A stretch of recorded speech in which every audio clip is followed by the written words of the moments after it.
संस्कृति विभाग में हुए हिंदी साहित्य के पेपर को सोल्व करने जा रहे हैं। इसके कुछ क्वेश्चन मैंने पीछे की क्लास में सोल्व करवाए थे। वीडियो लंबी होने की वजह से आधा पेपर छोड़ दिया गया था, जो इस क्लास में हम सोल्व करेंगे। दोस्तों, आशा रखती हूँ मेरे द्वारा दिया गया विश्लेषण आप सभी को अच्छा लगा होगा, पसंद आया होगा और जानकारी भी सटीक थी। दोस्तों, अगर अच्छा लग रहा है तो चैनल को सब्सक्राइब कर लीजिएगा, वीडियो को लाइक अवश्य कर दीजिए। आइए आज हम क्वेश्चन देखते हैं 89। क्वेश्चन नंबर 89 है, शब्दकोश की दृष्टि से शब्दों का सही क्रम किस विकल्प में है। दोस्तों, यदि हमें शब्दकोश देखना होता है तो शब्दकोश देखने का कुछ नियम होता है। सबसे पहले शब्दकोश में हम क्या देखते हैं? सबसे पहले हम देखते हैं अनुस्वार। अनुस्वार के बाद हम देखते हैं क्या? अनुनासिक। अनुनासिक के बाद देखा जाता है विसर्ग। विसर्ग के बाद हम देखते हैं स्वर, और स्वर के बाद क्या देखा जाता है दोस्तों? व्यंजन देखा जाता है। स्वर के बाद व्यंजन देखा जाता है। देखिए, हम देखते हैं सबसे पहले हमारे पास यहाँ पर अनुस्वार नहीं है, अनुनासिक भी नहीं है, विसर्ग भी नहीं है। अब हमें क्या देखना है? हम स्वर को देखते हैं। अगर इस शब्द को देखिए तो इसमें स्वर है उ, इसमें स्वर है री, इन दोनों के अंदर स्वर नहीं है। तो पहले हम इन दोनों शब्दों को देखेंगे, स्वर वालों को। तो देखो, इसमें उ स्वर है और इसमें री स्वर है। तो री से पहले क्या आ जाता है? उ आ जाता है। तो हमारा उऋण पहले नंबर पर हो गया, दूसरे नंबर पर ऋषि हो गया। अगर इन दोनों शब्दों को हम देखते हैं तो ये जो ग्रीष्म है इसमें ग के अंदर रे सम्मिलित है, और ज्ञान है, ये जो ज है इसकी बनावट होती है ये होती है, इसकी बनावट है ज और ये। तो इस ज्ञान के अंदर ज सम्मिलित है हमारा, इसके अंदर ये क्या था हमारा? ये ग था, ग के अंदर री था। तो दोस्तों, ग पहले आता है या ज पहले आता है? ग पहले आ जाता है या ज पहले आ जाता है? तो क्या आ जाता है? ग आ जाता है हमारा। तो ग्रीष्म हो जाएगा और ज्ञान हो जाएगा। देखिए, आंसर क्या हो जाएगा हमारा? फर्स्ट हो जाएगा। चलिए अगला देखिए। अगला क्वेश्चन हमारे पास है, किसी शब्द की संधि विच्छेद गलत है। क्वेश्चन नंबर 90 देखिएगा। पौ प्लस अक, बिल्कुल सही, पावक बनता है। दूसरा ऑप्शन हमारे पास दिया गया है अक्षोहिणी, तो ये अक्ष प्लस ऊहिणी से बना है, बिल्कुल सही है। तीसरा ऑप्शन हमारे पास सत प्लस नारी, तो इससे क्या बन जाएगा? सन्नारी बन जाएगा। और चौथा विकल्प है राम प्लस ईस, दोस्तों यही गलत हो जाएगा। राम प्लस ईस से रमेश नहीं बनता है, रमा प्लस ईस से बनता है। रमा प्लस ईस से क्या बनता है? रमेश बनता है। तो यही विकल्प गलत हो जाएगा। हमारा आंसर भी क्या हो जाएगा? 4 हो जाएगा। चलिए अगला क्वेश्चन देखिए। अगला क्वेश्चन है, अर्धशासकीय पत्र से संबंधित कौन सा कथन सही नहीं है। अर्धशासकीय पत्र से संबंधित कौन सा कथन सही नहीं है? हमारा आंसर हो जाएगा दोस्तों सेकंड, कि पत्र की समाप्ति पर भवदीय, भवनिष्ठ आदि किसी भी शब्द का प्रयोग नहीं किया जाता, जबकि किया जा सकता है। अगला क्वेश्चन देखिएगा। अगला क्वेश्चन हमारे पास है, हाँ जी, हम आते हैं क्वेश्चन नंबर 92 पे। 92 कह रहा है, इनमें से कौन सा समास विग्रह सही नहीं है। कौन सा समास विग्रह सही नहीं है? पहला है काव्य निपुण का समास विग्रह है, काव्य में निपुण, बिल्कुल सही है।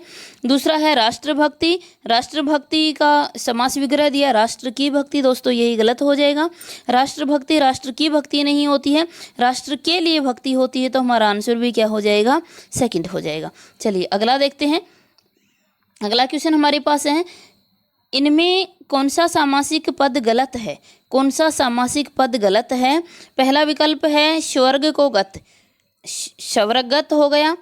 दूसरा है सत अब्दो या वर्ष का समूह, शताब्दी हो गया, बिल्कुल सही है।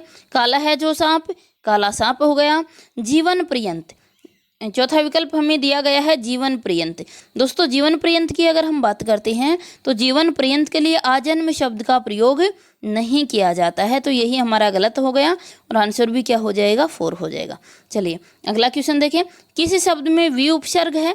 किसमें वी उपसर्ग है दोस्तों? बताइएगा जल्दी से, क्या हो जाएगा? पहला विकल्प हमारे पास वित्त, वित्त में वी नहीं है, हम सभी जानते हैं वित्त के अंतर्गत वी नहीं है। उसके बाद है व्यथा, व्यथा में वी तो है लेकिन आगे बनने वाला शब्द अथा व्यथा से संबंधित नहीं है, इसलिए ये भी आंसर नहीं होगा।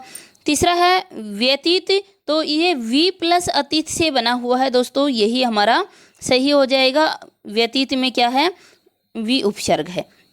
देखिए अगला क्वेश्चन देखते हैं। अगला क्वेश्चन है किस शब्द में इन प्रत्यय है, किस शब्द में इन प्रत्यय है। जमीन, तो जमीन में इन प्रत्यय नहीं है।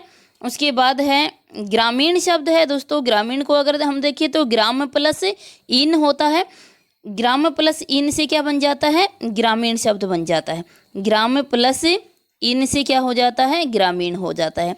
दोस्तों कहोगे ये अणय कैसे बन गया, तो एक नियम आता है, अगर पूर्व पद में जैसे हम इसको कर रहे हैं, हमने किया ग्राम प्लस इन, पूर्व पद में अगर कहीं पर भी र है, री है या मूर्धन्य पद में आने वाला न किस में बदल जाता है, अणय में बदल जाता है। और इसी नियम के तहत जो ग्रामीण शब्द है ये ग्राम प्लस इन से बना हुआ है, तो हमारा आंसर क्या हो जाएगा, ग्रामीण हो जाएगा। चलिए अगला क्वेश्चन देखें। किसी शब्द में एरा प्रत्यय नहीं है। दोस्तों ये राजस्थान का इतना फेवरेट क्वेश्चन है कि हर बार परीक्षा में पूछा जाता है, कभी फर्स्ट ग्रेड में पूछ लेते हैं, कभी सेकंड ग्रेड में पूछ लेते हैं, हर बार यहाँ से क्वेश्चन पूछा जाता है। किसी शब्द में एरा प्रत्यय नहीं है। दोस्तों हमें देखना है एरा प्रत्यय किस में नहीं है। कमेरा, काम प्लस एरा कमेरा है ना। सपेरा, सांप प्लस एरा सपेरा है। ममेरा, मामा प्लस एरा ममेरा है। सवेरा शब्द के अंदर नहीं है, तो हमारा आंसर क्या हो जाएगा, सवेरा हो जाएगा। चलिए अगला क्वेश्चन देखें। अगला क्वेश्चन है इनमें से कौन सा संधि शब्द सही नहीं है, कौन सा संधि शब्द सही नहीं है, तो आंसर हो जाएगा हमारा फोर्थ संधि शब्द सही नहीं है। अगला क्वेश्चन देखिएगा। अगला क्वेश्चन हमारे पास आ रहा है, अगला क्वेश्चन है क्वेश्चन नंबर 98। कौन सा शब्द अनेकार्थी शब्द गुरु से संबंध नहीं है। किसी शब्द का अनेकार्थी शब्द गुरु से संबंध नहीं है। दोस्तों पहला ही विकल्प दिया गया है पृथ्वी, पृथ्वी का गुरु से संबंध नहीं है। भारी माने गुरु होता है, बड़ा का अर्थ भी गुरु होता है और श्रद्धा का अर्थ भी गुरु होता है, पृथ्वी से संबंध नहीं है। हमारा आंसर क्या हो जाएगा, पृथ्वी हो जाएगा। चलिए अगला क्वेश्चन है इनमें कौन सा विलोम युग्म सही नहीं है। रहित, विरहित। दूसरा ऑप्शन है स्मरण, विस्मरण। संकल्प, विकल्प। सम्मुख, विमुख। पहला ऑप्शन देखिएगा, रहित का क्या होगा, रहित का विलोम शब्द हो जाएगा सहित, और इसमें दिया विरहित, तो हमारा आंसर भी पहला हो जाएगा। चलिए अगला देखिए। कौन सा विलोम युग्म सही नहीं है, कौन सा विलोम युग्म सही नहीं है। नत, नत का अनत होता है। दूसरा है मुक्ति, विमुक्ति होता है। शिष्ट का विशिष्ट होता है। संगठन का, दोस्तों पुनः देखिएगा क्वेश्चन को, कौन सा विलोम युग्म सही है, सही है पूछा है, तो नत का अनत नहीं होता है, मुक्ति का विमुक्ति नहीं होता है क्योंकि ये तो पर्यायवाची ही हो जाता है। शिष्ट का विशिष्ट होता है तो ये भी पर्यायवाची ही हो जाता है, समानार्थक ही है। क्या है, संगठन और विघटन, ये हमारा सही विलोम शब्द है, तो हमारा आंसर क्या हो जाएगा, 4 हो जाएगा। चलिए अगला क्वेश्चन है इनमें से किसी शब्द युग्म का अर्थभेद सुमेलित नहीं है। जठर, जरठ। जठर का अर्थ पेट है, बिल्कुल सही है। जरठ का बूढ़ा, बिल्कुल सही है। चक्रवात और चक्रवाक, चक्रवात का अर्थ बवंडर होता है और चक्रवाक का अर्थ चकवा होता है। कटिबंध और कटिबद्ध, कटिबंध का अर्थ होता है तैयार, दोस्तों यही गलत हो जाएगा। कटिबंध का अर्थ होता है कमरबंद और कटिबद्ध का अर्थ होता है तैयार होना, ये इसने उल्टा दे दिया है, तो यही हमारा आंसर हो जाएगा नंबर 3। चलिए अगला क्वेश्चन देखें। अगला क्वेश्चन हमारे पास दिया गया है कि इस विकल्प में वाक्यांश के लिए सही शब्द का प्रयोग नहीं हुआ है। छोटे बच्चों को सुलाने के लिए किया गाया जाने वाला गीत लोरी कहलाता है, बिल्कुल सही है। भूमि के ऊपर की समतल भूमि, पर्वत के ऊपर की समतल भूमि उपत्यका, दोस्तों ये गलत हो जाएगा। पर्वत के ऊपर की समतल भूमि अधिपत्यका कहलाती है, उपत्यका नहीं, अधिपत्यका। उपत्यका होती है पर्वत के नीचे की समतल भूमि होती है वो उपत्यका, और पर्वत के ऊपर की समतल भूमि क्या कहलाती है, अधिपत्यका कहलाती है। तो हमारा आंसर क्या हो जाएगा, सेकंड। चलिए अगला क्वेश्चन देखें। अगला क्वेश्चन है किसी शब्द में 2 से अधिक उपसर्ग लगे हैं। किसी शब्द में 2 से अधिक उपसर्ग लगे हैं, तो दोस्तों हमारे पास आंसर है अव्यवस्था। अव्यवस्था में 3 उपसर्ग हैं, अ है, वी है, फिर आ जाएगा और स्था शब्द से बना हुआ है, तो हमारा आंसर क्या हो जाएगा, इसमें 3 हो जाएगा। देखिए ये बना हुआ है आपका अ प्लस वी प्लस ए और प्लस स्था, प्लस स्था शब्द से बना हुआ है, तो यही हमारा आंसर हो जाएगा 3। चलिए आगे देखते हैं। अगला क्वेश्चन हमारे पास आ रहा है और अगला क्वेश्चन है, आ जाइएगा क्वेश्चन नंबर 104 पर। वर्तनी की दृष्टि से किस विकल्प में सभी शब्द शुद्ध हैं? वर्तनी की दृष्टि से किस विकल्प में सभी शब्द शुद्ध हैं? दोस्तों देखिए, पहला है अनुग्रहित, तो यह गलत हो जाएगा हमारा, अनुग्रहित नहीं, अनुग्रह और बड़ी हित आता है, तो ये आंसर नहीं होगा। दूसरा है विरहिणी, वापस और श्रृंगार, इसमें श्रृंगार शब्द आपका गलत है। श्रृंगार शब्द दोस्तों कैसे लिखा जाता है? ये लिखा जाता है ना, ये नहीं आता हमारा श्रृंगार शब्द, ये लिखा जाता है, ये श्री आता है, तो ये हमारा गलत हो गया। आधीन शब्द इसमें गलत होगा, तीसरे विकल्प में आधीन शब्द गलत है, ये अधीन होता है। चौथा विकल्प है दंपति, अहल्या और दृष्टांत, दोस्तों यही सही है, हमारा आंसर हो जाएगा 4। अगला क्वेश्चन देखें। अगला क्वेश्चन है, व्याकरण की दृष्टि से कौन सा वाक्य शुद्ध है? चोरी करती पकड़ी जाने पर वह झेप गई, ये गलत हो जाएगा। आप जयपुर से कब लौटे, बिल्कुल सही है, हमारा आंसर हो जाएगा कौन सा? दोस्तों हमारा आंसर हो जाएगा 2। चलिए आगे बढ़े। अगला क्वेश्चन हमारे पास है, मुद्रित माध्यमों के लिए समाचार लेखन से संबंधित कौन सा कथन सही नहीं है? समाचार की शुरुआत जिन पंक्तियों से होती है उसे खबर का आमुख या इंट्रो कहा जाता है, बिल्कुल सही है। दूसरा विकल्प है, समाचार लेखन में 6 ककार का महत्वपूर्ण स्थान होता है, बिल्कुल सही है। तीसरा है, उल्टा पिरामिड शैली में घटनाओं को समापन, बॉडी, इंट्रो के क्रम में प्रस्तुत किया जाता है, दोस्तों यही गलत हो जाएगा। जो उल्टा पिरामिड शैली होती है उसमें पहले हमारा क्या आ जाता है? इंट्रो आ जाता है, फिर बॉडी आ जाता है, फिर समापन आता है, तो ये उल्टा क्रम दिया गया है, इसलिए हमारा आंसर भी क्या हो जाएगा? 3 हो जाएगा। अगला क्वेश्चन देखिए, किस विकल्प के सभी शब्द परस्पर पर्यायवाची नहीं है? किसके सभी शब्द परस्पर पर्यायवाची नहीं है? सुत, तनय, आत्मज, पहला विकल्प बिल्कुल सही है, सभी पर्यायवाची हैं। दूसरा है ईर्ष्या, असूया, मत्सर, ये भी बिल्कुल सही है। तीसरा है पाषाण, प्रस्तर, उत्पल, दोस्तों ये गलत हो जाएगा। पाषाण और प्रस्तर हैं ये पत्थर के पर्यायवाची हैं, लेकिन उत्पल है ये कमल का पर्यायवाची है, तो यही हमारा आंसर हो जाएगा 3। अगला देखिए, अगला क्वेश्चन हमारे सामने दिया गया है, क्वेश्चन नंबर 108 पे आ जाइएगा। किस शब्द में उपसर्ग और प्रत्यय दोनों का प्रयोग हुआ है? किसमें उपसर्ग और प्रत्यय दोनों का प्रयोग हुआ है? दोस्तों पहला ऑप्शन हमारे पास है आग्नेय, पहला विकल्प दिया गया आग्नेय। आग्नेय के अंतर्गत उपसर्ग है, प्रत्यय है, उपसर्ग नहीं है। उसके बाद है अस्तित्व, अस्तित्व शब्द में भी हमारे पास क्या है? उपसर्ग है, प्रत्यय नहीं है। उसके बाद है निष्कासित, दोस्तों निष्कासित शब्द को देखिए तो ये शब्द हमारा निह प्लस कास प्लस इत से बना है, तो एक निह इसमें क्या हो गया है? हमारा उपसर्ग हो गया और इत इसमें प्रत्यय हो गया, तो उपसर्ग और प्रत्यय दोनों के मिल से क्या बन गया? निष्कासित शब्द बन गया। अगला क्वेश्चन हमारे पास है, अगला गद्यांश दिया गया है, दोस्तों आप गद्यांश को पढ़कर आंसर लगा सकते हैं। असंभव शब्द का प्रयोग कौन करता है? असंभव शब्द का प्रयोग कौन करते हैं?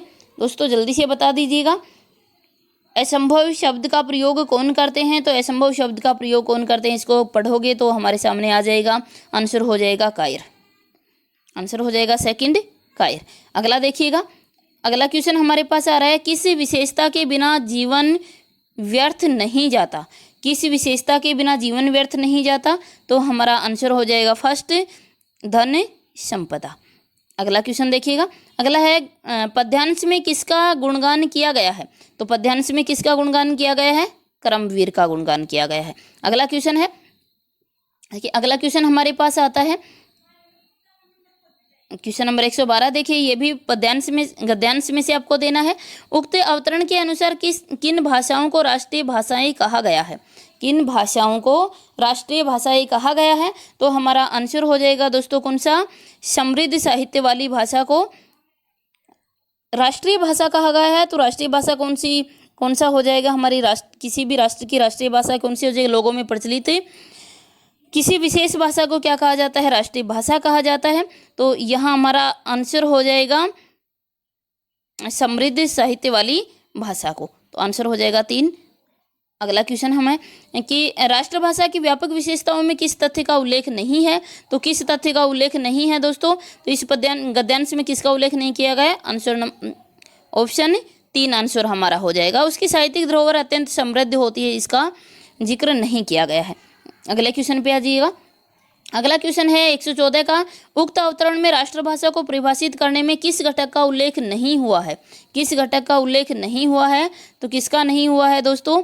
आंसर हो जाएगा हमारा सेकंड, उसकी समृद्ध साहित्य की प्रस्फुटता होती है, तो यह इसमें नहीं दिया गया है। अगला क्वेश्चन देखिएगा। अगला है, लिखन बैठी जाकी छवि गई गई गर्भ गरूर, भय न केते जगत के चितर चतुर चितेरे चूर। सृजन में संकलित इन दोहों के आधार पर बताइए कि चतुर चित्रकारों को भी मूड क्यों बना डालता है? क्यों बना डालता है? तो आंसर हमारा हो जाएगा दोस्तों 115 का, और 115 का हमारा आंसर हो जाता है नंबर 3, नायिका का सौंदर्य प्रशिक्षण बदले जाने पर। तो हमारा आंसर क्या हो जाएगा? 3 हो जाएगा। चलिए अगला क्वेश्चन देखते हैं। अगला क्वेश्चन दोस्तों हमारे पास 119 का आ जाइएगा। 115 के बाद दोस्तों 1 मिनट इधर देखिएगा। 115 के बाद क्वेश्चन नंबर 116 पे आ जाते हैं। कह रहा है, अनाथ विधवा द्वारा सिली हुई कमीज मजदूरी और प्रेम पाठ के संदर्भ में दिया गया है, को लेखक ने किस रूप में प्रस्तुत किया है?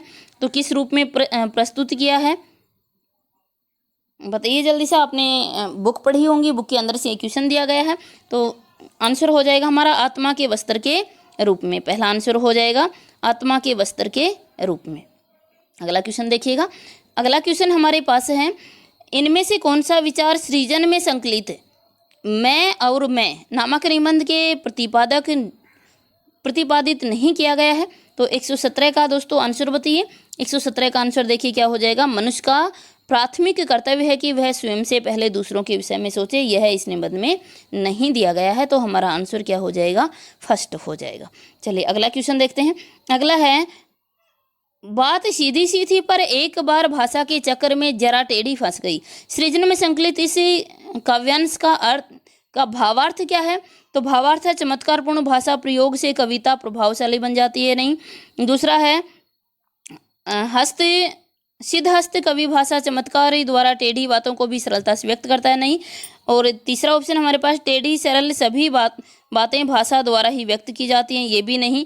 और चौथा ऑप्शन हमारे पास दिया गया है, जटिल शब्द प्रयोग से सीधी बात भी उलझकर अग्राह्य बन जाती है। दोस्तों यही सही है, तो हमारा आंसर क्या हो जाएगा?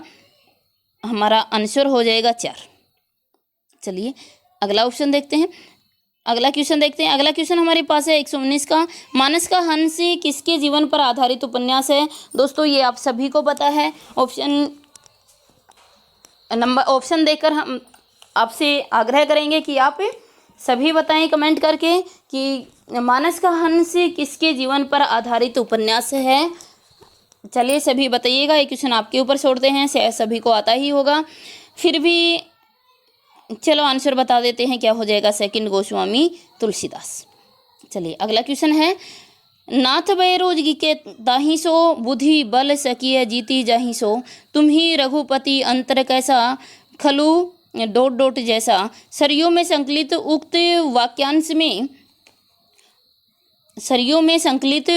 वाक्यांश में मंदोदरी ने राम रावण की उपमा किससे दी है? राम रावण की उपमा किससे दी है? तो किससे दी है? दीपक, सूर्य और दीपक से। तो दोस्तों हमारा आंसर क्या हो जाएगा? सेकंड हो जाएगा। चलिए अगला क्वेश्चन देखते हैं। अगला क्वेश्चन हमारे पास है, पीयूष प्रभाव में संकलित सत्य के प्रयोग नामक आत्मकथा के विभिन्न अंशों के विषय में कौन सा कथन सही नहीं है? कौन सा कथन सही नहीं है? तो ये हमें देखना है दोस्तों। देखिएगा कौन सा कथन है आत्मकथा के संबंध में, कौन सा कथन सही नहीं है, तो ये हमें देखना है। हमारा आंसर हो जाएगा ऑप्शन नंबर 4, शांति निकेतन शीर्षक अंश में शांति स्थापना पर बल दिया गया है, यही सही नहीं है, यही हमारा गलत हो जाएगा। चलिए दोस्तों अगला क्वेश्चन देखते हैं। अगला क्वेश्चन हमारे पास आ रहा है क्वेश्चन नंबर 122। देखिएगा, किरण धेनुये सरयू में संकलित कविता में गवालिन किसे कहा गया है? दोस्तों गवालिन किसे कहा गया है? पहला विकल्प है रात्रि को, दूसरा विकल्प है प्रातः बेला को, तीसरा है वसुधा को, और चौथा है क्षितिज रेखा को। तो किसको कहा गया है दोस्तों? आंसर हमारा क्या हो जाएगा? आंसर हमारा हो जाएगा 3, किसको कहा गया है? वसुधा को कहा गया है। अगला क्वेश्चन देखिएगा। अगला क्वेश्चन हमारे पास है, सरयू में संकलित इन रचनाओं से संबंधित कौन सा विकल्प सुमेलित नहीं है? कौन सा विकल्प सुमेलित नहीं है? पहला मिठाई वाला, यह बाल मनोविज्ञान से संबंधित कहानी है, तो ये हमारी बिल्कुल सही है। और इसके बाद है हमारे पास दूसरा है गुल्ली डंडा। इस कहानी में कथम नायक नायिका दोनों के समान पद प्रतिष्ठा वाले पात्र हैं, तो यही हमारा गलत हो जाएगा। आंसर हो जाएगा दोस्तों हमारा सेकंड। चलिए अगला क्वेश्चन देखते हैं। अगला क्वेश्चन हमारे पास है, प्रेम मार्ग का ऐसा प्रवीण और धीर पथिक तथा जवादानी का ऐसा दावा रखने वाला ब्रजभाषा का दूसरा कवि नहीं हुआ है। घनानंद के संबंध में सरयू से उद्धृत यह कथन किस विद्वान का है? किस विद्वान का है दोस्तों बताइए? पहला दिया गया आचार्य हजारी प्रसाद द्विवेदी, तो यही हमारा आंसर हो जाएगा। किसका होगा? आचार्य हजारी प्रसाद द्विवेदी का होगा। चलिए अगला देखते हैं। अगला क्वेश्चन हमारे पास दिया गया है, क्वेश्चन नंबर आज 125 पे, मंदाकिनी में संकलित पाठ हमारी पुण्य भूमि और इसका गौरवमय अतीत किस महापुरुष के भाषण का अंश है? तो किसका अंश है दोस्तों? हमारा आंसर हो जाएगा स्वामी दयानंद सरस्वती। आंसर हो जाएगा स्वामी दयानंद सरस्वती।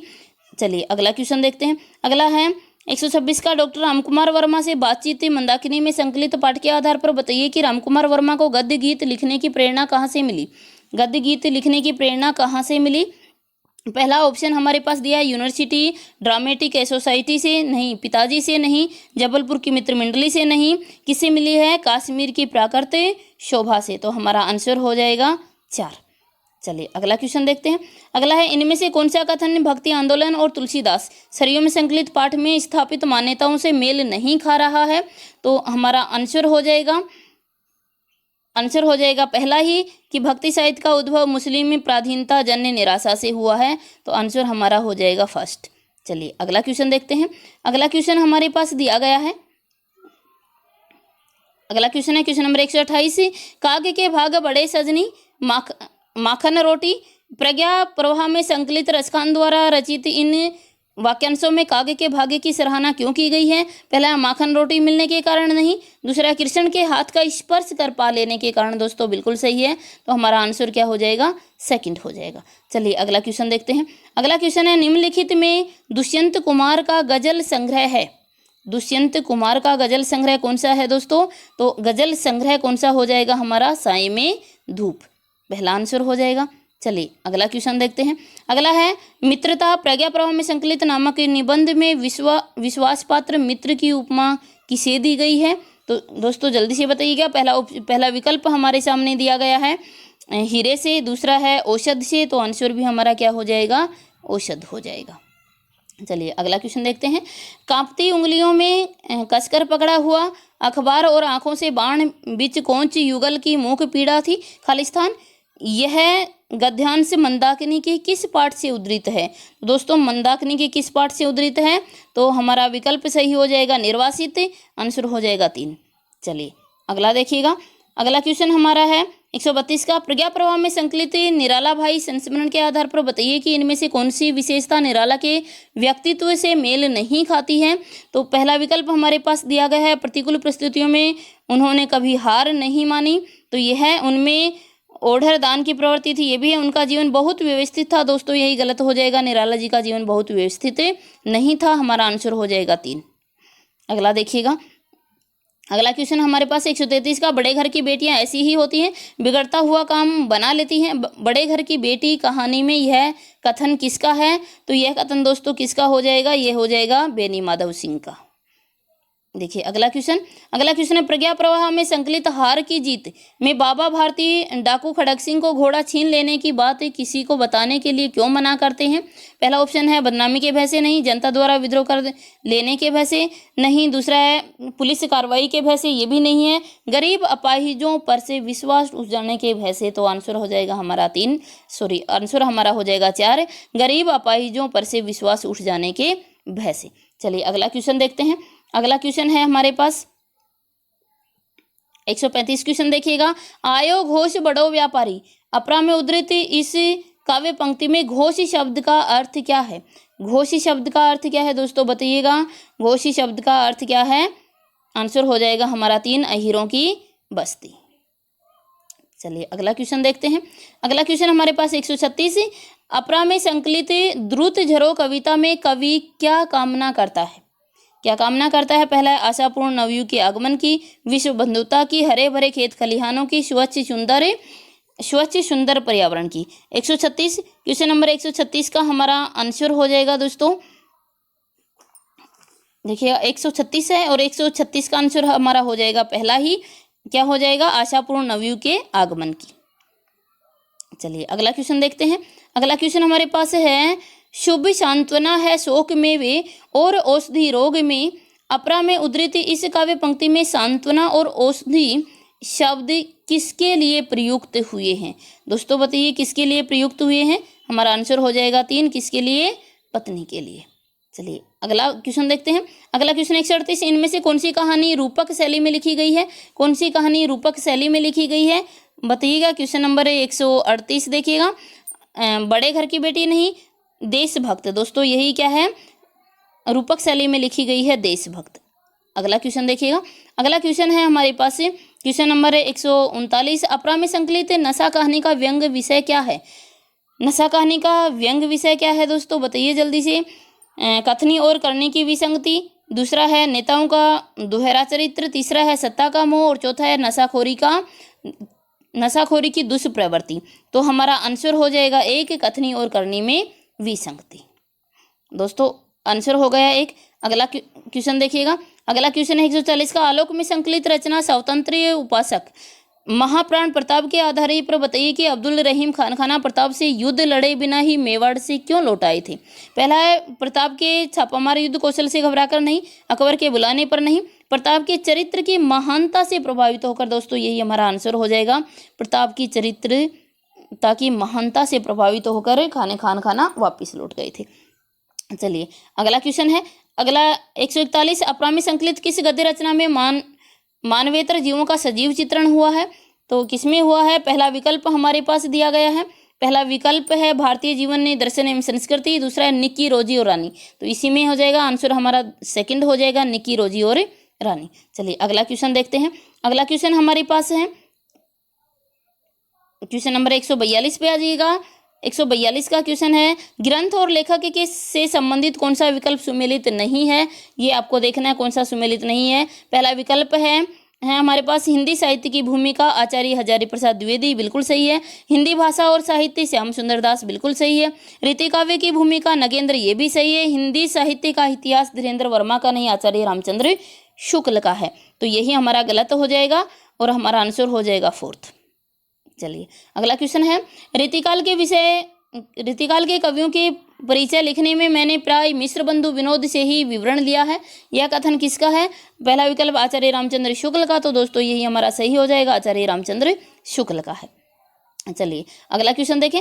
अगला क्वेश्चन है, यदि मुझ में हास्य की प्रवृत्ति न होती तो मैंने कभी का आत्मघात कर लिया होता।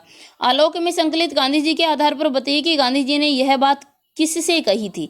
पहला है मिस्टर एंड्रूज से नहीं, महादेव भाई से नहीं, पदमजा नायडू से नहीं, विलायती संवाददाता से। तो हमारा आंसर क्या हो जाएगा? 4 हो जाएगा, विलायती संवाददाता से।